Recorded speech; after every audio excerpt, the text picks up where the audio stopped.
Hello বন্ধুরা, আজ আমরা দেখতে চলেছি 2020 সালে রিলিজ হওয়া ট্রেন টু বুসান মুভির পার্ট 2, যার নাম ট্রেন টু বুসান পেনিনসুলা।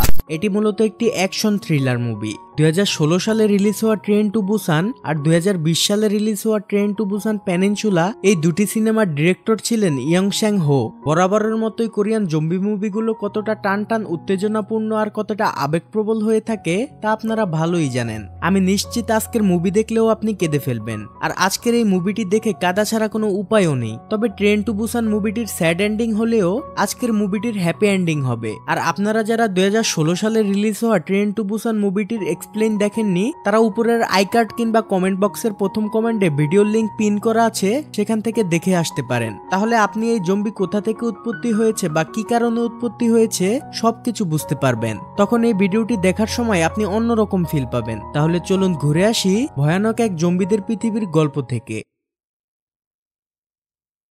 তো গল্পের শুরুতে দেখা যায় কোরিয়ার একটি দ্বীপ পেনিনসুলা পুরোটাই জম্বি ভাইরাসে ভরে গিয়েছে। আর জম্বিদের হাত থেকে বাঁচতে আমাদের মুভির প্রধান চরিত্র ক্যাপ্টেন জিন সিউক, তার বোনের ছেলে এবং তার স্বামী সহ তারা 4 জন মিলে একটি জাহাজের দিকে যাচ্ছিল, যে জাহাজ তাদের কোরিয়া থেকে বাইরে নিয়ে যাবে।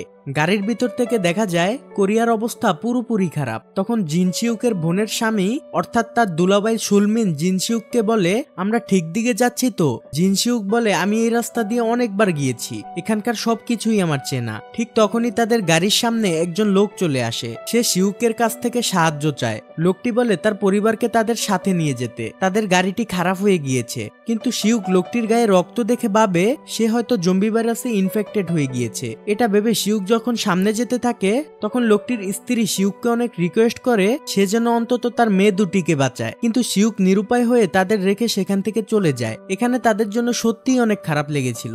যাই হোক, সিউক তার বোনের পরিবার সহ শিপে পৌঁছে যায়। আর এই শিপে কোরিয়ার অনেক মানুষ ছিল, যারা কিনা জম্বিদের ভয়ে কোরিয়া ছেড়ে চলে যেতে থাকে। এরপর শিপটি কোরিয়া থেকে জাপানের উদ্দেশ্যে রওনা দেয়। সিউক যখন তার বোনের সাথে ছিল, তখন একজন আর্মির সৈনিক এসে সিউককে জানায় শিপটি জাপানের বদলে হংকং এ নিয়ে যাওয়া হচ্ছে। তখন জিনসিউক দ্রুত ক্যাপ্টেনের সাথে কথা বলতে জাহাজের ব্রিজে চলে যায়। এদিকে জাহাজের একটি কেবিনে এক ব্যক্তি ইনফেক্টেড হওয়ায় সে ধীরে ধীরে জম্বিতে রূপ নিতে থাকে, যাকে দেখে কেবিনের সবাই আতঙ্কিত হয়ে পড়ে। আর এই ঘটনা একজন সৈনিক ব্রিজে গিয়ে তাদের সবাইকে জানালে জিনসিউক দ্রুত সেই কেবিনের দিকে যেতে থাকে, কারণ সেখানে তার বোন আর ভাগিনা ছিল। সিউক কেবিনের সামনে আসলেই একটি জম্বি তাকে হামলা করে, আর সাথে সাথেই সিউক তাকে শুট করে দেয়। এরপর সে কেবিনের ভিতরে গিয়ে যা দেখে তা আসলেই অনেকটা ভয়ানক ছিল।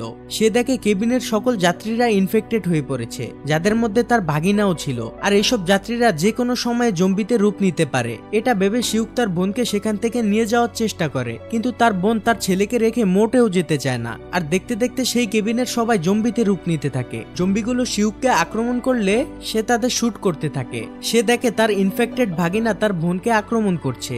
সিউক নিরুপায়, তাই সে কিছুই করতে পারে না। ঠিক তখনই তার বোনের স্বামী সুলমিন সেখানে চলে আসে। সে এই অবস্থা দেখে তার স্ত্রী সন্তানকে বাঁচানোর জন্য ভিতরে ঢুকতে চায়, কিন্তু সিউক কেবিনের দরজা বন্ধ করে সুলমিনকে বাইরে আটকে দেয়, কারণ ভেতরে ঢুকলে সেও ইনফেক্টেড হয়ে যাবে। তারা একজন অন্যজনকে জড়িয়ে ধরে কান্না করতে থাকে। চোখের সামনে নিজের বোন এবং ভাগিনাকে জম্বিতে রূপ নিতে দেখে তাদের মাথার উপর যেন আকাশ ভেঙে পড়ে। জিনসিউকের আপন বলতে আর কেউই রইল না। আর সুলমিনের তো চোখের সামনে পুরো পরিবারটাই শেষ। আসলে এই সিনটা অনেকটা ইমোশনাল ছিল। যাই হোক, তখন দেখা যায় এতক্ষণ যা কিছু ঘটেছিল তা ছিল 4 বছর পূর্বের ঘটনা। এরপর সিন চেঞ্জ হয়ে 4 বছর পর অর্থাৎ বর্তমান সময় দেখানো হয়, যেখানে এক নিউজ মিডিয়া 4 বছর আগের সেই সাউথ কোরিয়ার জম্বি ভাইরাস উৎপত্তি নিয়ে কথা বলছিল। আসলে তারা এখানে 2016 সালে রিলিজ হওয়া ট্রেন টু বুসান মুভিটির কাহিনী নিয়ে কথা বলছে। এজন্যই আমি বলেছিলাম আপনারা যারা সেই এক্সপ্লেনটি দেখেননি তারা সেই এক্সপ্লেনটি দেখে আসুন, তাহলে এই মুভিটি ভালোভাবে বুঝতে পারবেন। সেই মুভির কাহিনী আমি ছোট করে একটু বিশ্লেষণ করে দিই। যেখানে দেখা গিয়েছিল সাউথ কোরিয়ার একটি বায়োটেক প্লান্ট লিকেজ হওয়ায় এই জম্বি ভাইরাসের উৎপত্তি হয়েছে। তখন সাউথ কোরিয়ার মানুষ বুসান শহরে গিয়েছিল জম্বিদের হাত থেকে বাঁচার জন্য, কিন্তু সেখানেও জম্বি ভাইরাসে ভরা ছিল। তাই সাউথ কোরিয়ার সুস্থ মানুষগুলো পার্শ্ববর্তী দেশ নর্থ কোরিয়াতে গিয়ে আশ্রয় নিতে থাকে। কিন্তু নর্থ কোরিয়াতেও এই জম্বি ভাইরাস ছড়িয়ে পড়ে। আর নর্থ কোরিয়ার পেনিনসুলা দ্বীপ থেকেই এই মুভির কাহিনী শুরু হয়। তাই সবাই বাঁচার জন্য কোরিয়া ছেড়ে জাপানের উদ্দেশ্যে রওনা দিতে থাকে। কিন্তু জাপানের গভর্নমেন্ট নিজের দেশকে ঝুঁকির মুখে ফেলে কোরিয়ার কোনো মানুষকেই তার দেশে আশ্রয় দিতে চায় না। তাই মুভির ভিতরে আমরা জাহাজটিকে ঘুরিয়ে হংকং এর দিকে নিয়ে যেতে দেখতে পাই। আর সেই ঘটনার 4 বছর হয়ে যায়। যাই হোক, 4 বছর পর অর্থাৎ বর্তমান সময়ে আমরা দেখতে পাই জিনসিউক ও তার দুলাভাই সুলমিন হংকং এ বসবাস করতে থাকে। কিন্তু হংকং এর স্থানীয় বাসিন্দারা তাদের পছন্দ করত না, কারণ তারা শরণার্থী ছিল। এক কথায় তাদের সবাই রোহিঙ্গা মনে করত। একদিন একটি গ্যাং তাদের দুজনকে নিয়ে যায় তাদের বসের কাছে। তাদের বস শিউকদের একটি কাজের অফার দেয়। সে বলে 4 জনের একটি টিম তৈরি করে তাদের পুনরায় পেনিনসুলাতে যেতে হবে, যেটি বর্তমানেও কোয়ারেন্টাইনে ছিল এবং জম্বিতে ভরপুর ছিল। তাদের টার্গেট হলো সেখানে একটি ফুড ট্রাকের ভিতরে $20 মিলিয়ন সহ ট্রাকটি সেখান থেকে হংকং এ নিয়ে আসতে হবে, যার বিনিময়ে তাদের $2 মিলিয়ন করে দেওয়া হবে। সেই সাথে লোকটি তাদের জম্বিদের হাত থেকে বাঁচার জন্য কিছু পরামর্শ দেয়। সে বলে জম্বিরা রাতে চোখে দেখে না, তাই তারা এই কাজটি সহজেই করতে পারবে, কিন্তু জম্বিদের সামনে কোনো শব্দ করা যাবে না। শব্দ করলে জম্বিরা শব্দের দিকে চলে যায় আক্রমণ করার জন্য। জিনসিউক প্রথমে রাজি হতে চায় না। এখন তার সামনে দুটো রাস্তা আছে, হয় সে জম্বিদের রাজ্য থেকে টাকা নিয়ে ফিরে এসে এখানে সুন্দরভাবে জীবনযাপন করবে, না হয় চিরকাল এখানে মানুষের কথা শুনে শরণার্থী হয়ে থাকতে হবে। তাই সে অনেক ভেবেচিন্তে রাজি হয়ে যায়। এরপর তাদের জাহাজে করে নর্থ কোরিয়ার পেনিনসুলা দ্বীপের দিকে নিয়ে যাওয়া হয়। জাহাজের মধ্যে তাদের গান, ম্যাগাজিন, সাইলেন্সার সহ আরো অনেক কিছু দেওয়া হয়, যাতে তারা জম্বিদের সাথে লড়াই করতে পারে। সেখানে তাদের 2টি স্যাটেলাইট ফোনও দেওয়া হয়, যেন কাজ সম্পূর্ণ হলে তারা যোগাযোগ করতে পারে। হংকং এর ওই লিডারের সাঙ্গুপাঙ্গুরা বলে, তোমাদের দ্বীপে পৌঁছে দেওয়ার পর আমরা শিপ নিয়ে 3 দিন অপেক্ষা করব।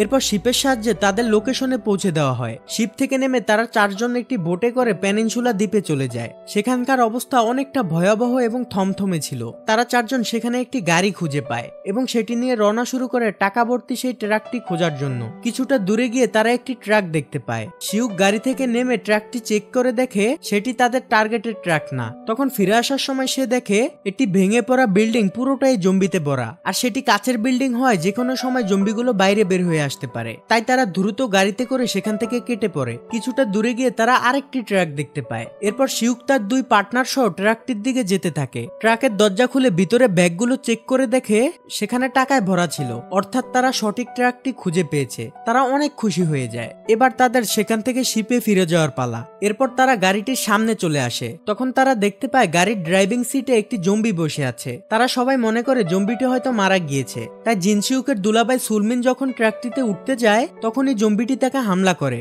সুলমিন জম্বিটির থেকে বাঁচতে গিয়ে তার হাতের সাথে চাপ খেয়ে ট্রাকটির হর্ন বেজে ওঠে এবং অনেক জোরে শব্দ হয়। তখন শিউক তার গান দিয়ে শুট করে জম্বিটিকে মেরে ফেলে। এরপর তাদের একজন ট্রাকটিকে স্টার্ট করে, কিন্তু ট্রাকের এত জোরে হর্ন বাজার কারণে আশেপাশের সকল জম্বিরা সেই শব্দের দিকে আসতে থাকে। শিউক এটি দেখে তার গান দিয়ে সকল জম্বিদের গুলি করতে থাকে, কিন্তু সেখানে এত পরিমাণ জম্বি চলে আসে যাদের সাথে শিউক আর পেরে ওঠে না। তাই সে দৌড়ে গিয়ে ট্রাকটিতে উঠে পড়ে। এরপর তারা 4 জন জম্বিদের থেকে পালাতে থাকে। শিউক তাদের একজন পার্টনার নিয়ে ট্রাকে এবং সুলমিন অন্য একজন পার্টনারকে নিয়ে গাড়িতে করে শিপের উদ্দেশ্যে যেতে থাকে। এবার তারা 4 জন অনেক খুশি, কারণ তারা এখন হংকং এ গিয়ে ধনী ব্যক্তিদের মতো জীবনযাপন করতে পারবে। যাই হোক, শিউক তখন তার পার্টনারকে স্যাটেলাইট ফোনটি বের করতে বলে, যাতে তারা শিপে থাকা বাকিদের জানাতে পারে যে তাদের কাজ শেষ হয়ে গেছে, তারা এখন শিপে ফিরছে। কিন্তু ফোনটি ব্যবহার করার আগেই কেউ তাদের সামনে কিছু লাইট নিক্ষেপ করে, যেন লাইটের আলো দেখে জম্বিগুলো তাদের দিকে আসতে থাকে। আর ফাইনালি সেটাই হয়, জম্বিগুলো আবার দল বেঁধে তাদের দিকে আসতে থাকে। আর তাদের সামনে এই আলোগুলো কে মেরেছে সেটা আমরা একটু পরেই জানতে পারবো। যাই হোক, এদিকে জম্বিদের হাত থেকে বাঁচার জন্য তারা ফুল স্পিডে গাড়ি চালাতে থাকে। তখন সুলমিনদের গাড়িটি কন্ট্রোল করতে না পেরে সামনে পড়ে থাকা অনেকগুলো গাড়ির সাথে ধাক্কা খেয়ে তাদের গাড়িটি উল্টে যায়, আর পেছনে থাকা শিউকদের গাড়িটি ফুল স্পিডে রয়েছে। তারা ব্রেকে চাপ দেওয়ার সত্ত্বেও ট্রাকটির স্পিড এতটাই বেশি যে তাদের ট্রাক সোজা এসে সুলমিনদের গাড়ির সাথে জোরে অ্যাক্সিডেন্ট করে। ফলে শিউক সামনের কাঁচ ভেঙে সিটকে বাইরে পড়ে যায়। সে দেখে জম্বিগুলো তার সাথীদের আক্রমণ করছে। সেখানে থাকা শিউকের দুলাভাই সুলমিন জম্বিদের হাত থেকে লুকিয়ে ট্রাকের ভিতরে ঢুকে পড়ে, আর সুলমিনের সাথে থাকা মহিলাটি গাড়ি অ্যাক্সিডেন্টেই মারা যায়। এদিকে শিউক জম্বিদের সাথে একা একা লড়াই করতে থাকে, আর সেখানে প্রচন্ড পরিমাণে জম্বি ছিল যাদের সাথে সে পেরে ওঠে না। এক পর্যায়ে সে ক্লান্ত হয়ে হাল ছেড়ে দিলে একটি জম্বি যখনই তাকে আক্রমণ করতে যাবে, ঠিক তখনই একটি গাড়ি এসে জম্বিটিকে উড়িয়ে দেয়। গাড়িটি মূলত জুন নামে একটি মেয়ে ড্রাইভ করছিল, যার সাথে তার ছোট বোন ইউজিনও ছিল।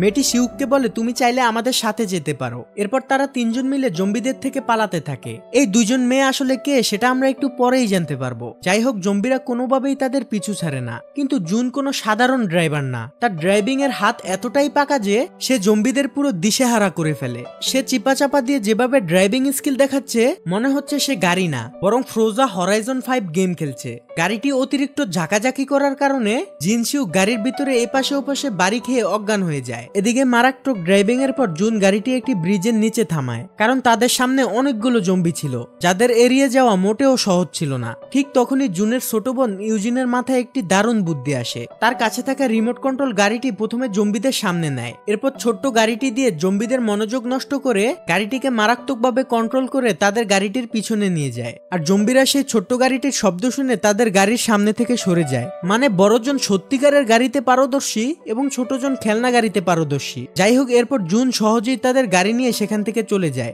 এরপর তারা তাদের বাড়িতে পৌঁছে যায়। তাদের বাসায় গিয়ে শিউক জুনের বাবা মাকে দেখে বুঝতে পারে এই পরিবারটি সেই পরিবার যারা 4 বছর পূর্বে রাস্তায় শিউকের থেকে সাহায্য চেয়েছিল। 4 বছর আগে শিউক যে মেয়েদের জীবন বাঁচাতে অস্বীকার করেছিল, অথচ আজ সে মেয়েগুলোই তার জীবন বাঁচিয়েছে। যাই হোক, এরপর দেখা যায় শিউকদের অ্যাক্সিডেন্ট করা ট্র্যাকটির কাছে ইউনিট 631 নামের একটি গ্যাং দল পৌঁছে যায়, যারা কিনা গতরাতে শিউকদের লাইট মেরে বাধা দিচ্ছিল। এই গ্যাংয়ের লিডারের নাম ছিল হংকো। তারা সেখানে দেখে ট্রাক ড্রাইভার এখনো জীবিত আছে। এই ট্রাক ড্রাইভারটি ছিল শিউকদের দলের একজন পার্টনার। তারা তাকে রক্তাক্ত দেখে তার মুখের ভিতরে রড ঢুকিয়ে তাকে মেরে ফেলে। শিউকদের 4 জন পার্টনারের মধ্যে এখন শুধু শিউক আর তার দুলাভাই সুলমিন বেঁচে আছে। যাই হোক, এরপর তারা ট্রাকটি সেখান থেকে নিয়ে যায়, কারণ তারা ভাবে হয়তো এই ট্রাকের ভিতরে খাবার রয়েছে। তারা ট্রাকটি নিয়ে তাদের এরিয়াতে পৌঁছে যায়। অন্যদিকে শিউক দেখে জুনের পিতা এল্ডার কিং রেডিওতে জেন নামক এক মিলিটারি অফিসারের কাছে সাহায্যের জন্য আবদার করেছে। তাদের বাবা পূর্বে একজন মিলিটারি অফিসার ছিল, আর এই জেন নামের মিলিটারি অফিসারটি তার অনেক ভালো বন্ধু ছিল।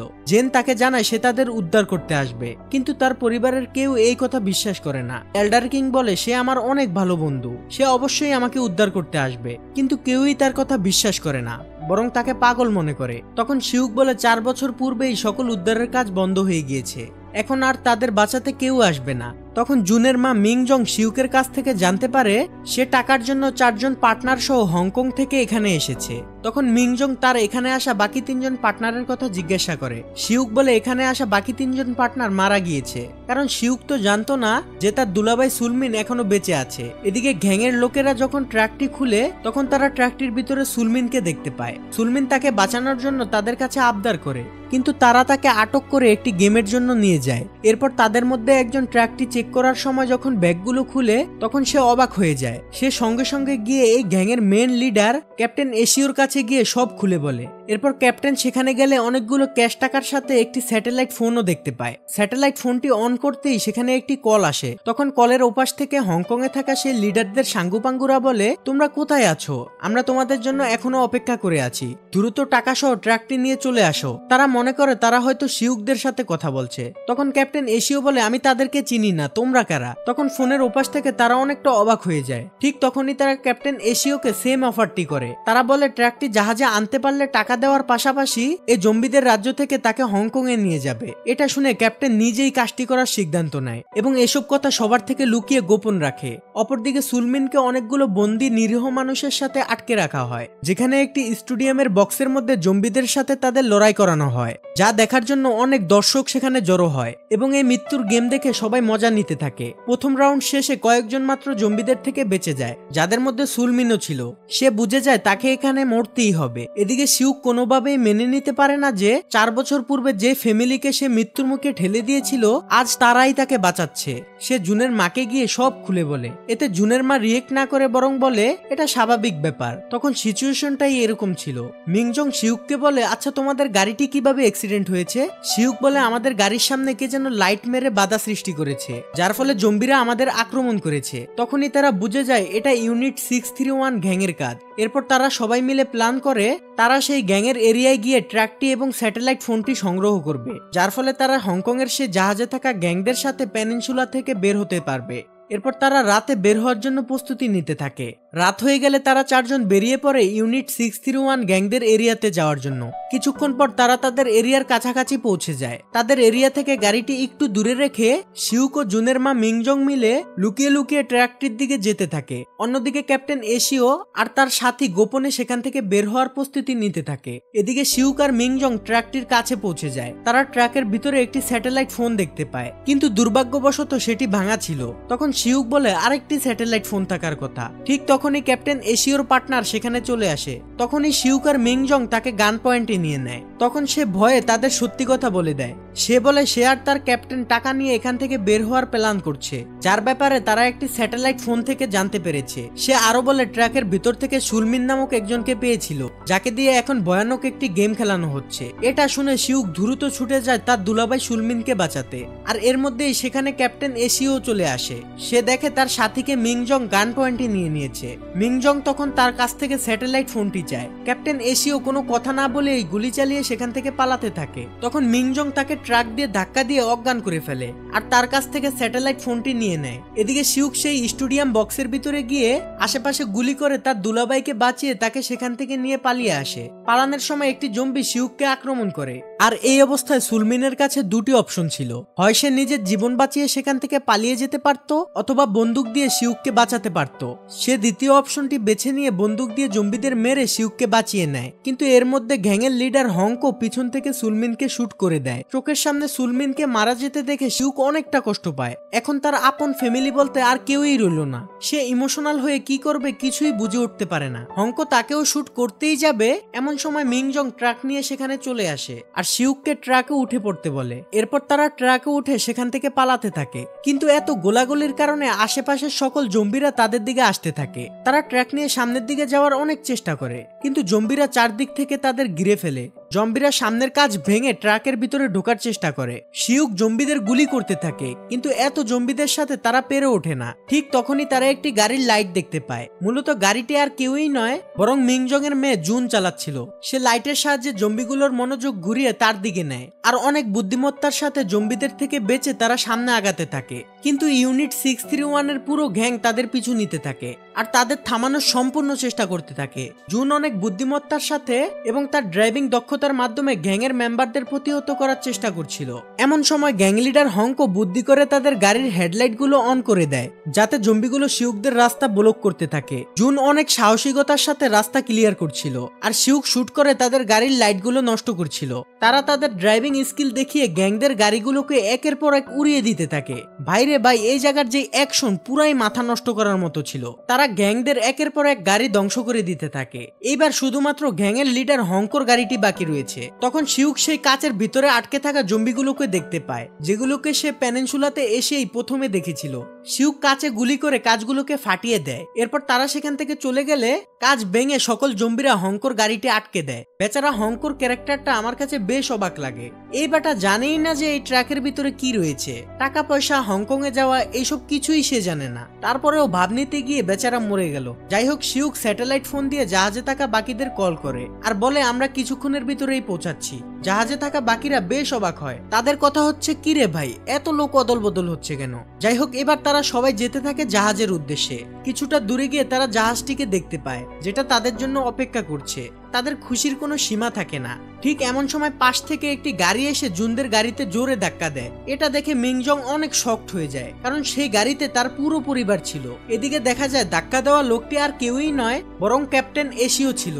সে জুনকে গান পয়েন্টে ধরে বলে সবার অস্ত্র ফেলে দিতে, আর তারা তাদের অস্ত্র নিচে ফেলে দেয়। আর এই অবস্থায় ছোট্ট মেয়ে ইউজিন আবার তার বুদ্ধিমত্তার পরিচয় দেয়। সে আবার তার রিমোট কন্ট্রোল গাড়িটি বের করে। এরপর সে তার রিমোট কন্ট্রোল গাড়ি দিয়ে ক্যাপ্টেনের মনোযোগ নষ্ট করার চেষ্টা করলে জুন নিজেকে ছাড়িয়ে নেয়, কিন্তু ক্যাপ্টেন এশিও ইউজিনকে দেখে ফেলে। সে তাকে উদ্দেশ্য করে গুলি করলে একজন তার সামনে চলে আসে আর ইউজিন বেঁচে যায়। এদিকে মিংজং বন্দুক উঠাতে চেষ্টা করলে ক্যাপ্টেন তার পায়ে শুট করে দেয় আর ট্রাক নিয়ে সেখান থেকে চলে যায়। ক্যাপ্টেন এশিও ট্রাক নিয়ে সোজা শিপে চলে আসে। শিপের ভেতরে বাকিরা চেক করে দেখে গাড়ির ভিতরে টাকা রয়েছে। এরপর তারা ড্রাইভারকে দেখে আবার অবাক হয়ে যায়। তাদের কথা হচ্ছে, কি রে ভাই, কাদের চুরি করতে পাঠাইলাম আর কে চুরি করে নিয়ে আসলো? যাই হোক, টাকা পেয়ে তারাও খুশি এবং ক্যাপ্টেন এশিও খুশি। কিন্তু তাদের দলের একজন হাসতে হাসতে ক্যাপ্টেন এশিওর মাথায় পুরো 6 রাউন্ড গুলি করে। মানে তাদের কথা হচ্ছে এই একটাকে মারলে পুরো টাকাই তাদের হয়ে যাবে। কিন্তু ক্যাপ্টেন পুরোপুরি মরার আগে সে ফুল স্পিডে ট্র্যাকটিকে পিছনের দিকে চালিয়ে শিপের দরজা খুলে দেয়। দরজা খুলতেই অনেকগুলো জম্বি শিপের ভিতরে চলে আসে,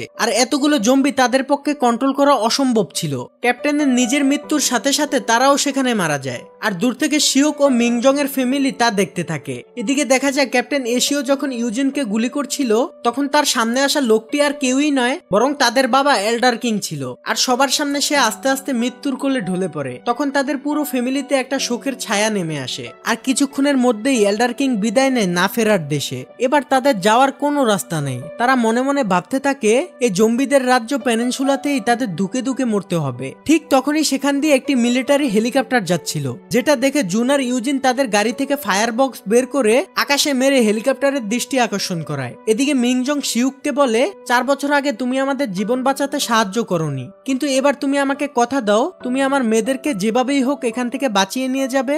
শিউক তাকে কথা দেয় এবং তার মেয়েদেরকে নিয়ে দৌড়ে দৌড়ে হেলিকপ্টারের দিকে যেতে থাকে। মিংজং তার স্বামীকে বিদায় জানিয়ে শিউকদের পিছে পিছে আসতে থাকে, কিন্তু তার পায়ে গুলি লাগার কারণে সে খুব বেশি একটা দৌড়াতে পারে না। এদিকে শিউকদের পিছে শত শত জম্বিরা লেগে পড়ে, আর পেছন থেকে মিংজং গুলি করে তাদের জম্বিদের হাত থেকে বাঁচাতে থাকে। মিংজং একটি ট্রাকে বসে হর্ন বাজাতে থাকে যাতে সব জম্বিরা তার কাছে চলে আসে। যাই হোক, হেলিকপ্টারের কাছে পৌঁছে জুন দেখে তাদের হেল্প করতে আসা অফিসার আর কেউই নয় বরং অফিসার জ্যান ছিল, যার সাথে তার বাবা রেডিওতে কথা বলেছিল। তখন তারা বুঝতে পারে তার বাবা কোনো পাগলামি করেনি, অফিসার জ্যান আসলেই তার বাবার ভালো বন্ধু ছিল। জুন অফিসার জ্যানকে বলে সে যেন তার মাকে বাঁচানোর জন্য একটু অপেক্ষা করে, কিন্তু পরিস্থিতি তাদের হাতের নাগালের বাইরে চলে যাওয়ায় অফিসার জ্যান তাকে মানা করে দেয়। তখন জুন অফিসার জ্যানের কাছ থেকে বন্দুক নিয়ে তাকে গান পয়েন্টে নিয়ে বলে আপনাকে অপেক্ষা করতেই হবে। এদিকে দেখা যায় জুনের মা নিজেই নিজেকে শেষ করে দেওয়ার সিদ্ধান্ত নেয়। এটা দেখে জুন অনেকটা ইমোশনাল হয়ে পড়ে। তারা দুই বোন কান্নায় ভেঙে পড়ে। শিউক মেয়েদুটিকে দেখে যখন তাদের মায়ের দিকে তাকায় তখন শিউকের তার বোনের কথা মনে পড়ে যায়, যাকে 4 বছর পূর্বে সে জম্বিদের মধ্যে ছেড়ে দিয়েছিল, আর সে তার দুলাভাই সুলমিনকেও বাঁচাতে পারেনি। শিউক জানতো প্রিয়জনদের হারানোর কষ্ট কতটা যন্ত্রণা, তাই সে একই ভুল পুনরায় করতে চায় না। সে জুনের মায়ের দিকে ছুটে যায় তাকে বাঁচানোর জন্য। শিউক জম্বিদের ফায়ার করতে থাকে। শিউককে দেখে মিংজংও তার সিদ্ধান্ত বদলে ফেলে, আর সেও জম্বিদের ফায়ার করতে থাকে। সে গাড়ি থেকে নেমে হেলিকপ্টারের দিকে এগোতে থাকে, আর সামনে থেকে শিউক তাকে কভার দিতে থাকে। শিউক স্মোক গ্রেনেড ছুড়ে সেখানে ধোঁয়া সৃষ্টি করে যাতে জম্বিরা তাদের দেখতে পায় না। অনেক চেষ্টার পর জুনের মা আসলেই বেঁচে যায়। মাকে ফিরে পেয়ে জুন আর ইউজিন যেন নিজেদের জীবন ফিরে পায়। তারা তাদের মাকে জড়িয়ে ধরে সুখের অশ্রু জড়াতে থাকে। এরপর তারা সবাই মিলে সহি সালামতে হেলিকপ্টারে উঠে পড়ে। হেলিকপ্টারে দেখা যায় মিংজংকে ট্রিটমেন্ট দেওয়া হচ্ছে, আর তারা সবাই মিলে যেতে থাকে হংকং এর উদ্দেশ্যে নতুনভাবে জীবনযাপন শুরু করার জন্য। যদিও তারা তাদের জীবন থেকে অনেক কিছু হারিয়ে ফেলেছে, কারো বাবা, কারো স্বামী, কারো পুরো পরিবার এবং সকলের মাতৃভূমি। যাই হোক, এখানেই এই মুভিটির সুন্দর সমাপ্তি দেখানো হয়। গল্পটি ভালো লাগলে একটি লাইক করতে পারেন এবং কমেন্টে নিজের মতামতটা জানিয়ে যেতে পারেন। আল্লাহ হাফেজ।